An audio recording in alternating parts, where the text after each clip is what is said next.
Magandang gabi po sa bawat isa. A blessed evening, my brothers and sisters. Amen? I know you are tired because you're not responding. Somebody needs to wake you up. Okay, praise the Lord. God is good. Okay, can you just tap the one beside you? Just tap, okay? Wake up, wake up. Amen. Hallelujah. Hallelujah. Amen. The Lord is good. Amen. So don't worry, the message will not be long, okay?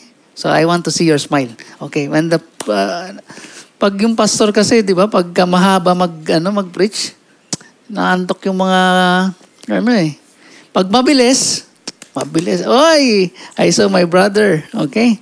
So, amen, hallelujah. Sa gabi pong ito, no, bago tayo magpasimula, let's come to the Lord and we ask wisdom from the Holy Spirit. God grace us with wisdom, amen? Because we cannot understand His Word. And this evening, we acknowledge God's presence, God's power over our life. Amen? Hallelujah. Dakilang Diyos na mapangyarihan sa lahat. Maraming salamat po, Panginoon. Sa gabing ito, Panginoon, na kung saan tinipon mo po, Panginoon, ang iyong mga anak, Panginoon. Lord, we will continue to come into your holy presence, Lord, and ask forgiveness, Lord, for the sins we have done, Lord God. Sa nakalipas na oras na araw ng aming buhay, cleanse us, Lord, with your holy and precious blood and forgive all our sins, Panginoon. Lord, help us, Lord, to understand your word. Give us wisdom. Yes, Holy Spirit, continue to give us wisdom, Lord, to understand your word and continue to speak to us and change our life, Lord God, to be more and more like Christ. Lord, we cannot do it on our own. Apart from you, we cannot do anything, Lord Jesus. Lord, help us. Help us to continually grow in faith, to continually abide in you, to continually, Lord God, embrace, Lord God, in your words. Hallelujah, Lord Jesus. Yes, Holy Spirit, continue to guide us, Lord, and continue to give us wisdom this evening. And prepare our hearts, Lord God. Lord, any distractions that the enemy is doing, we rebuke it in the name of Jesus. Lord, the tiredness, give us strength, Lord. Refresh us, Lord Jesus, as you always do. Strengthen us. This evening, Lord, we want to hear your word. We want to worship you in spirit and in truth. And we declare, Lord God, your power over our life. Hallelujah, Lord Jesus. All these things, Lord, we pray in the mighty name of our Lord and Savior, Jesus Christ. Amen and amen. Okay. So, okay, hallelujah. Wala akong pointer. Okay, sige, pasuyo na lang po. Okay. Our topic this month is passing the faith. Okay. Sabi po dito, passing our faith to the next generation. Okay. Paano naman po tayo napunta dun sa guard the good deposit? Okay. All of us have bank account, right? Okay. We don't know how much, but we have some deposit there, right? If we don't guard it, what will happen? Somebody will take it. Amen. I need to speak a little bit in English because we have a brother here. Okay. I will try my best. Okay. Okay. Hallelujah. Our text in the 2 Timothy chapter 1 verse 5 to 14. May I request everyone na tayo pong lahat ay tumayo? Okay? Let's read. I am reminded of your sincere faith, a faith that dwelt first in your grandmother Lois and your mother Eunice, and now I am sure dwells in you as well. For this reason, I remind you to fan into flame the gift of God, which is in you through the laying on of my hands.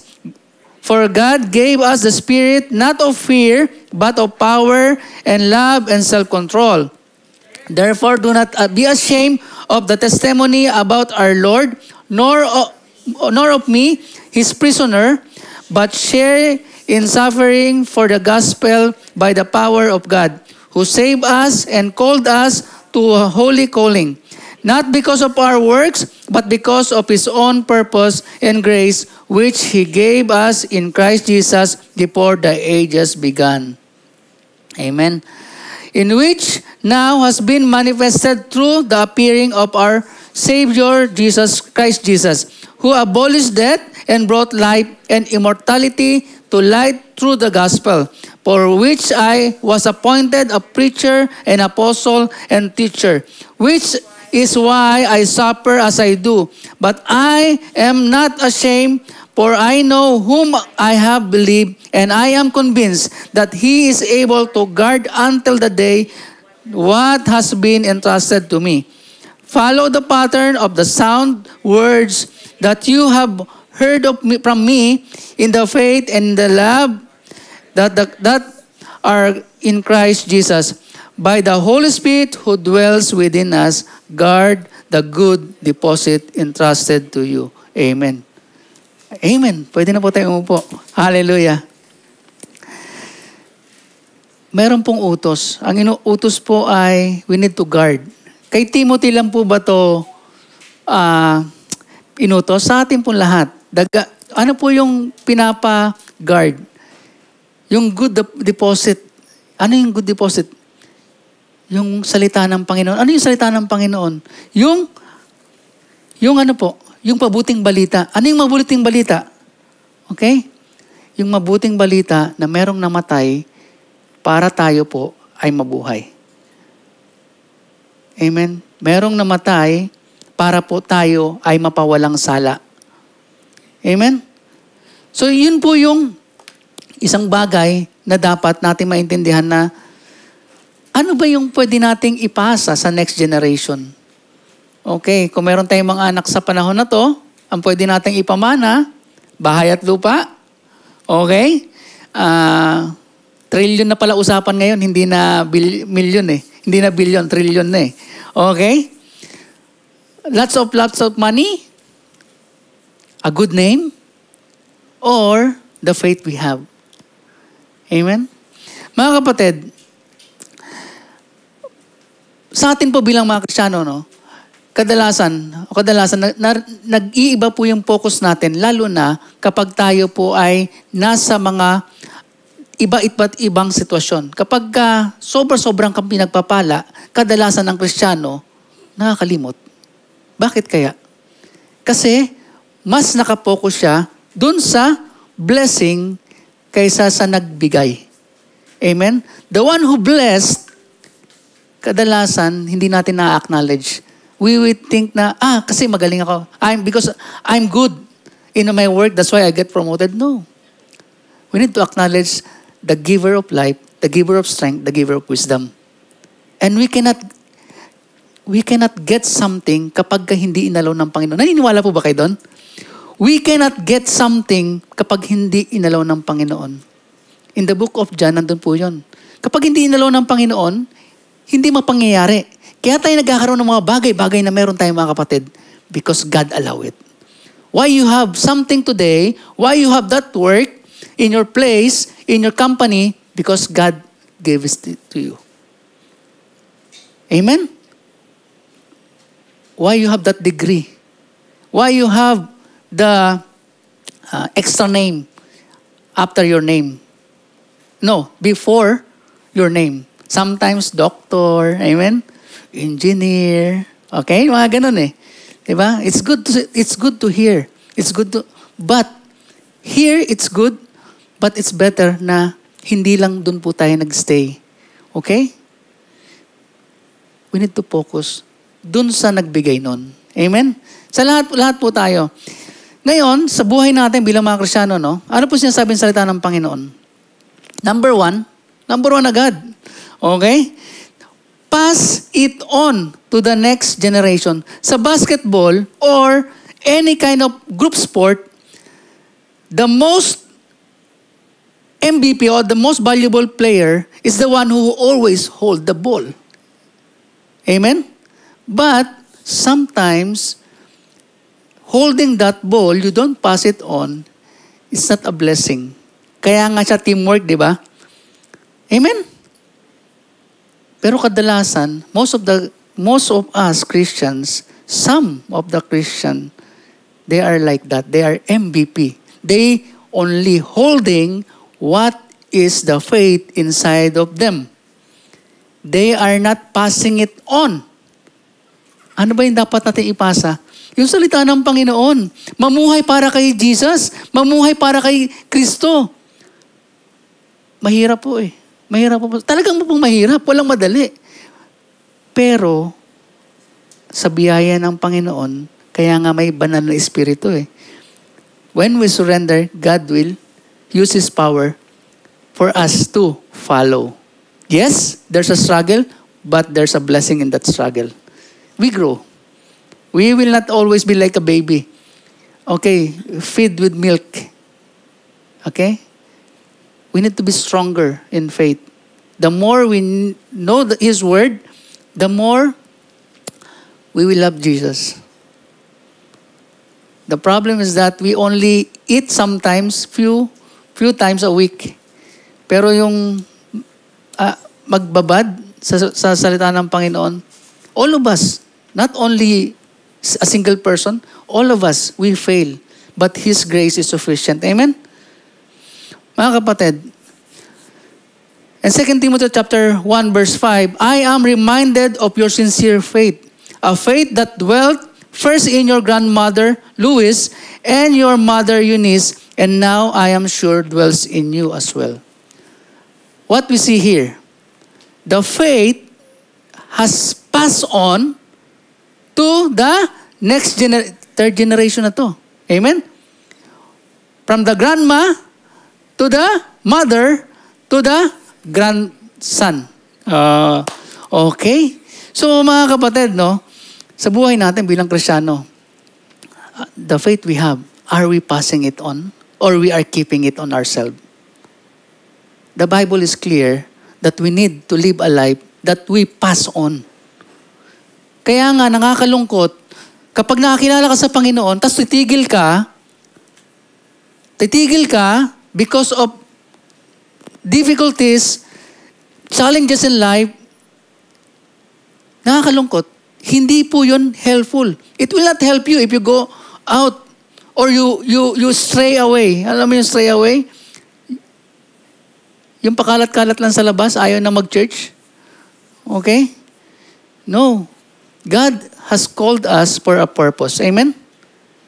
Not just we are saved, just save us. He called us for a purpose to live a life which is holy and pleasing to the Lord. Most of us, we have different gifts, okay? Most of us are very gifted in being, tahimik, yung mahiyain. Okay, we cannot open our mouth or we cannot share the gospel. But brothers and sisters, we can live a life, right? Pleasing to the Lord.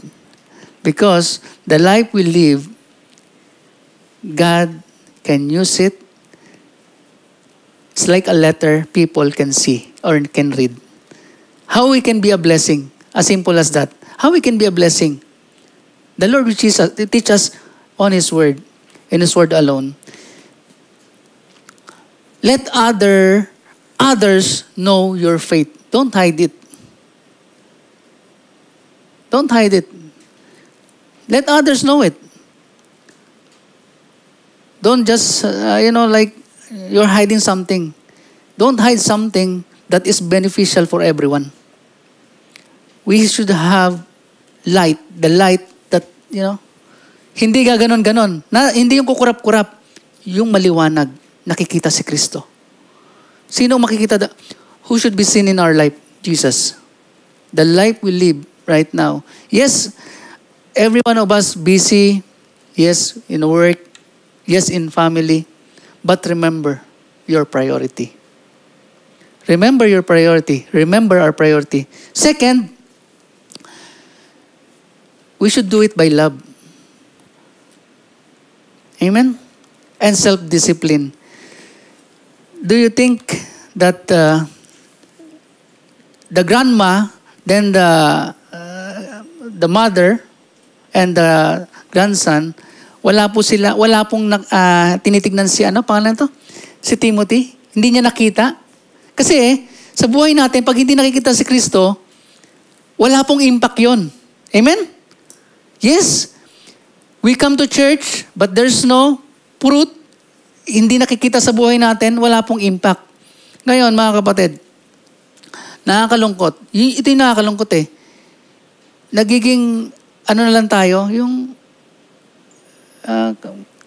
tawag doon, come and go. Nakakalungkot po yun. Ano yung hindi nakakalungkot?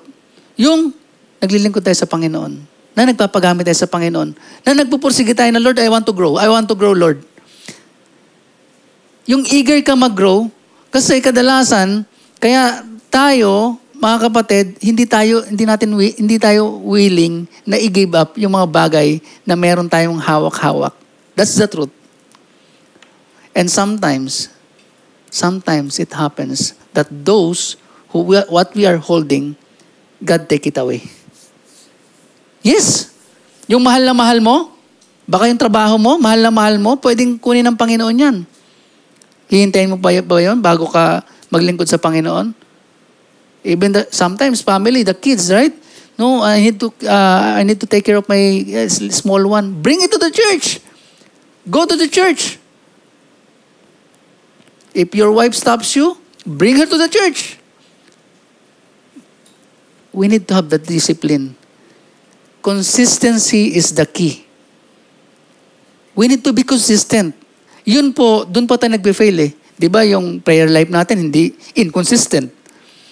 Yung pag-aaral natin sa salita ng Panginoon, inconsistent. We need consistency. Why? We grew on that consistency. Hindi natin makikita yung pag-grow, pero by that consistency, malalaman natin kung saan na yung direksyon natin sa Panginoon. Kapit lang tayo sa Panginoon, kapatid. Hindi mo pa nararanasan hindi mo pa nararamdaman yung talagang full grown? No, it's okay. Kung diretso ka lang sa Panginoon, patuloy tayong mag-aaral, patuloy tayong magsimba, patuloy tayong maglingkod sa Panginoon. Huwag tayong tumigil. Kahit pa anong mangyari. Kahit pa mawalan tayo ng mga hawak-hawak. Huwag natin hawakan yung mga bagay dito sa mundo. Panghawakan natin pangako ng Panginoon. Panghawakan natin salita ng Panginoon. Yun lang po yun. Panghawakan natin yung pananampalataya na meron tayo. Yun po yung ginawa nila. They pass it on to the next generation. Kaya nakakatuwa, no? Mapapansin niyo po, no? Bakit? Kapag ang mag-asawa, Kristiyano, dinadala nila yung mga anak nila sa church. Napansin niyo po? Kasi gusto nila na matrain din sila na lumakad sa Panginoon. Amen? Okay.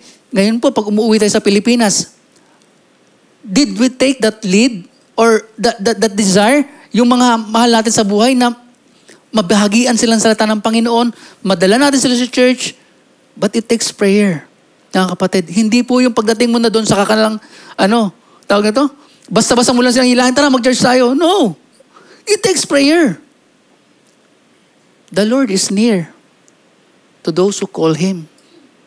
It's not by our own strength. Yes, they will not understand what we are doing. The faith we have, they didn't understand. But when we pray for them, that God opened their eyes, graced them, na makakilala sa Panginoon, wala pong imposible. Amen?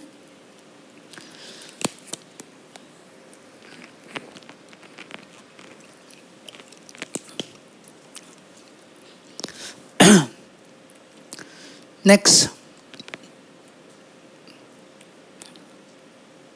What happened to this?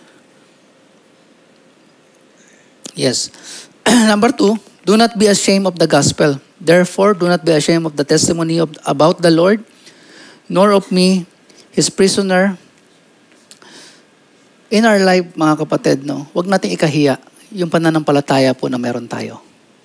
Nahiya ka ba na may dala-dala kang Biblia, laki-laki pa? Kamaya, dali mo sa church.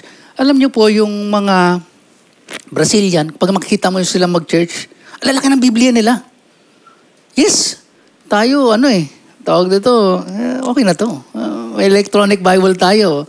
Same naman eh. Alam niyo po ang difference ng ganto at saka dito? Ito pwede mo lang ganon-ganonin eh. Ito talaga mapipil mo at saka pwede mo siyang sulat-sulatan. Sa'yo to eh. Biblia mo to eh. Hindi ko po sinasabi na dalhin niyo lagi yung Biblia niyo. Ang sinasabi ko lang po, mag-invest tayo sa Biblia natin. May pambili nga tayo na, di ba may kanta? Ano yung kanta yun? Dust in your Bibles. Okay? Yung mga Biblia natin, inaalikabok na. Bakit? Hindi mo man lang binuklat eh. Isang taon na dun sa drawer mo. Isang taon na o isang buwan na dun sa lalagyanan, hindi mo siya binubuklas. Pero bago kang iPhone.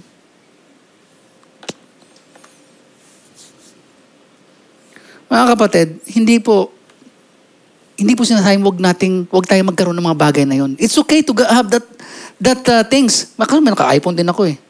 Okay? Pero, mahalin natin salita ng Panginoon mga kapatid. Amen? Minsan, sa totoo lang, dahil dito, nagiging tamad tayo. Yung ganun-ganun lang. Okay, hanap. AI na eh. Alam mo, AI, nakakatamad. Yung AI, parang isang pindot mo lang, tatanungin mo, di ba? Lalabas na eh. Pero wag po tayong maging mapanuri tayo. Hindi lang lahat ng lumalabas dun sa sinasabi ng AI, tama po. Okay? Question, ano ba yung kinakatakutan mo? Anong kinakatakutan natin? Bakit hindi tayo makapagbahagi ng salita ng Panginoon? Because we are not equipped? May kulang ba? May kulang po ba? Mga kapatid, pag gagamitin ka ng Panginoon at gusto mong paggamit sa Panginoon, gagamitin ka niya. Sometimes, tayo lang po yung ayaw. Kasi, bakit? May reservation tayo sa sarili natin. May tinatago tayo. Ganun lang yun. Bakit yung mga apostles, di ba? Tinawag sila ng Panginoon. They are willing to die for that news, that good news that Jesus Christ has risen from the grave. Yun po yun eh. Na si Jesus ay namatay at nabuhay siya magmuli after 3 days. Yun po yun. Yun po yung pananampalataya na meron tayo. At it has been passed it on to us. Kung sila nahiya, ano mangyayari? But remember, the Holy Spirit will give us the power, okay? Not of fear, amen? But of power, tama? Mga kapatid, huwag nating hayaan yung takot ang mangibabaw. Dapat yung pananampalataya na meron tayo. Manampalataya sa Panginoon, Lord, nais ko, Panginoon, na makilala yung kaibigan ko. O pamilya muna, wag mo naman kaibigan. Unahin po natin pamilya natin kasi kadalasan sa Kristiyano, inuuna yung nung bata ako, ang tawag doon, yung mga bagong Kristiyano ka, ang gusto mong unahin, yung mga kakaibigan mo, tama? Ganon yan eh. Daling ko to sa church. Daling ko, I want to win this friend of mine. But brothers and sisters, we need to what? Win first our families. Kasi mahalaga po yung nakikita nila yung sa buhay natin. Lagi sinasabi ng mga tawag doon, na hindi nakikita. Yung pamilya, hindi ko naman kasi nakikita. Paano ako maniniwala? Alam niyo po yun? Hindi nakikita sa atin, mga Kristiyano, si Jesus, paano ang buhay na meron si Jesus ng ibang hindi naman nanampalataya. Kaya napakahalaga po nun na tayo mismo, wag nating hayaan yung takot na tiwala lang tayo sa Panginoon. Lapit lang tayo sa Panginoon. Amen? Pangatlo, share in suffering for the gospel. Karamihan, kadalasan sa ating mga Kristiyano, we don't want to share in the suffering. What we need, we are happy to share. Enjoyment. Amen? Party. Amen? Birthday party. Ano pa bang mga party? Newborn party, mga ganon. Okay? Graduation party. Amen? We need to share the suffering of the gospel. Dito nga, hindi tayo masyadong iniusig eh. Amen? Ba't tayo mahihiya? Yes, first, we need to pray for them, for the lost. Kapag wala tayong puso para sa lost, mag-question tayo, question natin sarili natin, mga kapatid. You ask, pray to the Lord, na, Lord, bakit wala akong, amor ba yun? Pag-ibig? Wala akong pag-ibig na makakilala yung pamilya ko.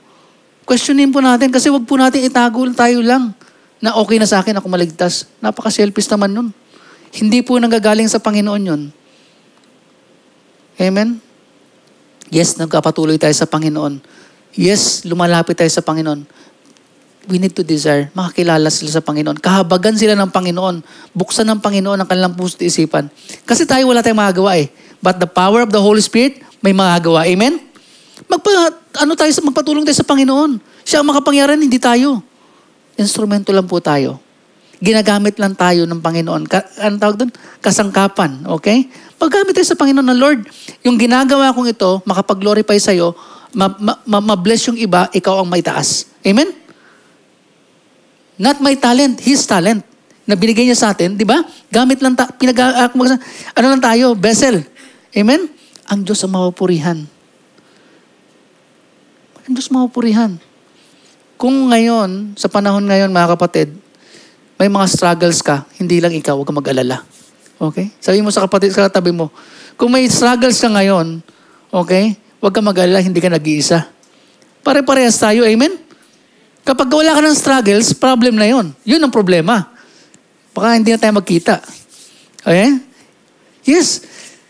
Kapag may problema po tayo, okay lang yun. Because your problem, yes, it may be big or small, I also have problem. But one thing we should have in common, that those problems, we give it to the Lord. That those problems, we surrender to the Lord. You have struggle, I have also struggled. I want to live for the Lord, you want to live for the Lord. But the sin is there. Amen? The sin is a big struggle. But our common goal should be, Lord, I want to surrender my life to you. Do as you please. Ikaw, Panginoon, ang manguna, Panginoon. When we start surrendering our lives to the Lord will use us. The problem, wag yung pride na sabihin natin, kaya pa natin. Wag tayong ganon, mga kapatid. Surrender to the Lord. Don't say, I can still hold it. Alam mo yun? I can still hold it. It's too heavy, but I can still hold it. No. We give it to the Lord. What the Lord Jesus said? My burden is your light, tama? Magaan. Because He cares for us. Amen? Hallelujah. Number 4, okay? Willing ba kayo mag-suffer? Yes. It's okay. Tuloy-tuloy lang tayo. Lahat tayo may suffering, kaya wag tayo magreklamo. Okay? Sama-sama natin ilapit sa Panginoon. Manalangin tayo. Amen? Lord, itong problema ko, gusto kong ilapit sa'yo. Amen? Hallelujah.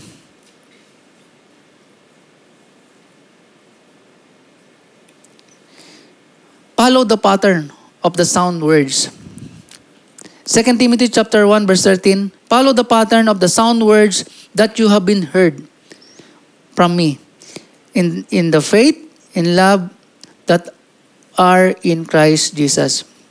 Mga kapatid, yung salita ng Panginoon, yung pinag-aaralan po natin ngayon, magpatuloy tayo. Kung ano yung ginagawa po natin, ito po yung sinasabi ng salita ng Panginoon na kailangan pakinggan natin ng pakinggan yung kanyang salita. Bakit? Doon tayo nagkakaroon ng pananampalataya.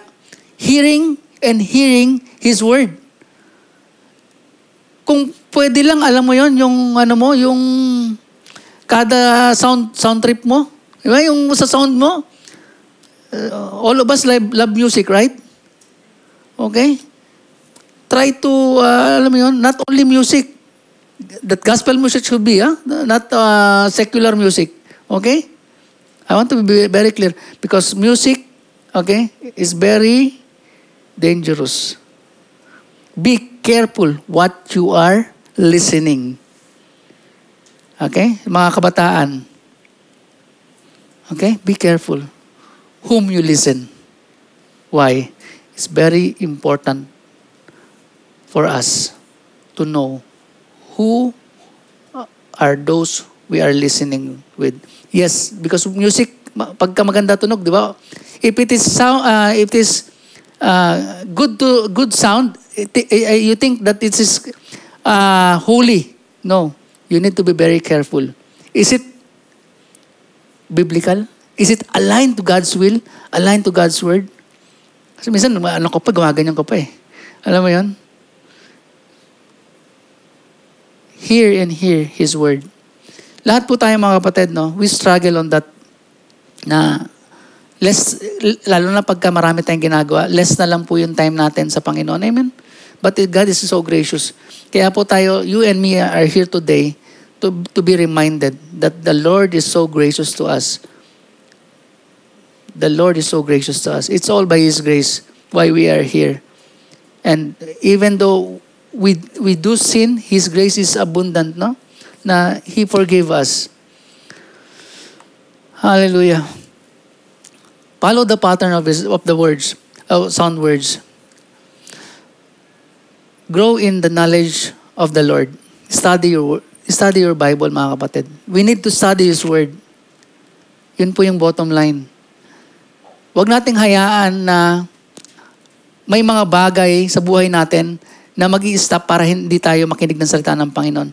Para hindi tayo mag-attend ng church. Para hindi tayo mag-cell group. Amen? Kasi nangyayari sa cell group, kadalasan ganito eh. Sabi lang nila yun ha. Okay? Baka wala dito sa church na to. Okay? Pag hindi pwede, cancel. Okay? Isa pa lang yun.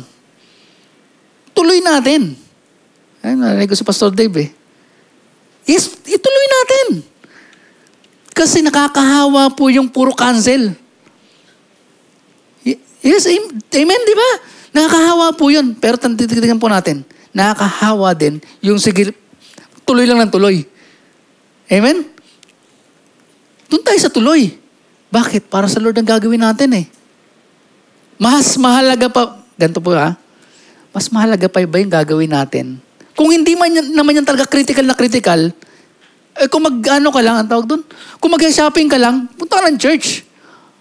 Kung meron ka lang birthday, yung alam mo yung birthday pupuntahan, tapos conflict doon sana, yun ang nangyayari eh. And then na-invite kasi ako eh. Tandaan mo mga kapatid, yung pag-aaral ng salita ng Panginoon, naka-schedule din yan. Nagkaka-conflict, alam niyo kung bakit? We lose track on our priority. Yes. Well, actually, walang conflict eh. Pwede mo sabihin, meron kasi kaming Bible study. Eh, nakaprogram na po yan eh. Amen? Pero kung hindi, kung kailangan, kaya school. Sa school, di ba? Kailangan talaga ng parents kung minsan eh. Amen? Sino mga parents dito? Taas ang kamay. Okay? Di ba? Eh, may gawain.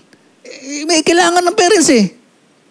Eh, pwede tayo kailangan, kumbaga sa ano, kung mayroon kang participation, pwede mo naman i-advance din na inform yung iba. Amen? Ganun po mga kapatid. Hindi po ibig sabihin na payaan na lang rin natin yung school. Hindi. Ibig sabihin, maging wise din po tayo at maging ano tayo dun sa kailangan natin. Pero kung party lang, birthday lang, tapos ika-cancel mo yung yung gawain ng Panginoon, there's something wrong. You need to ask yourself. We need to ask ourselves, Lord, ito ba talaga yung will mo? Yun yung kadalasan eh. Hindi yung will ng Lord ang iniisip natin. Iniisip natin, yung will lang natin eh. Be done. His will be done. Amen? Ang last say, ang Panginoon, not us. Amen? Number 5, guard the good deposit entrusted to you. Amen? Ito na po yun. And we will close with this. Kung anong panampalataya na meron tayo ngayon, mga kapatid, panghawakan po natin yan. Huwag nating hayaan nakawin ng kaaway. Amen? Huwag nating hayaan na nakawin ng kaaway. Huwag nating hayaan manghina tayo. Amen? Kasi ang kaaway, alam niyo kung gusto niya sa isang Kristiyano, ang gusto niya tumigil ka. Bakit? Para hindi ka maging pagpapala sa iba. Dahil yung Kristiyano, a Christian who stop going to church, going for God, is a quick Christian na sabihin lang ng kaaway, okay, you're not, you cannot be utilized anymore for God's kingdom. Amen? Anong gusto ng Panginoon sa atin? Magamit tayo to advance His kingdom. Magamit tayo, mga kapatid. Huwag nating hayaan. Kaya yung deposit na meron tayo, we have to remember the power of the Holy Spirit is in us. Amen? Ano sabi po sa Acts? Acts 1 chapter 8, ano sabi po doon? Acts chapter 1 verse 8, but you will receive power when the Holy Spirit comes upon you, and you will be my witnesses, telling people about me everywhere in Jerusalem, throughout Judea, in Samaria, and to the ends of the earth. Telling people about Jesus everywhere. From your family, your friends, and your neighbors. Amen? Sometimes we forget that we are witness. We forget that word, that we are all witnesses. That the Lord Jesus Christ, the faith we have, that Jesus Christ is the only way to heaven. No other one, no other else. Amen? Hallelujah. And remember, brothers and sisters, we have gifts. Okay? Utilize that gift. Acknowledge that gift that the Lord given us. If you have a gift on, what you call this? Playing guitar or singing, utilize it. Gift of cooking. Okay? Any gifts, give it to the Lord. Habang malakas ka pa. Huwag mong sayangin. Amen? And, conclusion na po tayo. Amen? Guarding the priceless gospel is a sincere trust placed in every believer. Lahat po tayo. God entrusted us with that message, the good news, okay? Na tayo pong lahat ay dapat nating ingatan yon. Amen? Huwag natin hayaan mga kapatid na manghihina ka dahil sa anumang bagay. Magpalakasan tayo sa Panginoon. We unite. Alam mo yung tawag doon, walis tingting? Pag marami, malakas, tama? So what anong tawag ang English ng walis tingting? Broom? You know, brother, the broom? The broom, no? The small one. If more, is strong. If one, it's weak. So, we should always be in unity for Jesus. Amen? Hallelujah. We protect it by clinging to the sound doctrine, resisting error, and living faithfully. Yet, the weight of this charge rests on our shoulders, not on our shoulders, hindi lang sa kabigatan lang sa atin. But, huwag tayong mag-alala. Indwelling Holy Spirit supplies constant help, ensuring that the treasure entrusted to us remains pure and powerful for the next generation. Amen? So gamitin po tayo ng lahat ng Panginoon, no? For the next generation. The life we live right now, hindi po doon nagtatapos yun. Maging pagpapala tayo, ang pananampalataya na meron tayo, panghawakan po natin para kay Kristo. Amen? May I ask everyone to please stand up? Let's all stand up. Father in heaven, we thank you for this evening, Lord. Lord, we pray that you continue to grace us, Lord, with your continuous strength. Spiritual strength, Lord God, that we require, Lord Jesus. Lord, we thank you, Lord, for your word. We thank you, Holy Spirit, for give us wisdom, Lord God. Lord, continue to fill us, that we continue to live a life which is holy. We cannot do it in our own, Lord Jesus, but by your power in grace and the Holy Spirit which is in us. Lord, we continue to surrender our life to you, Panginoon, that we continue to grow in your knowledge, in the knowledge of the truth that comes from your word alone. Lord Jesus, we thank you this evening, and we want to acknowledge, Lord, your full authority over our life. Whatever circumstances we have right now, we surrender it all to you, Panginoon. And Lord, we want to follow you and to continue to grow and to continue to be dependent, Panginoon, in your power, mercy, and grace in our life. All these things, Lord, we pray in the mighty name of our Lord and Savior Jesus Christ. Amen. God bless everyone.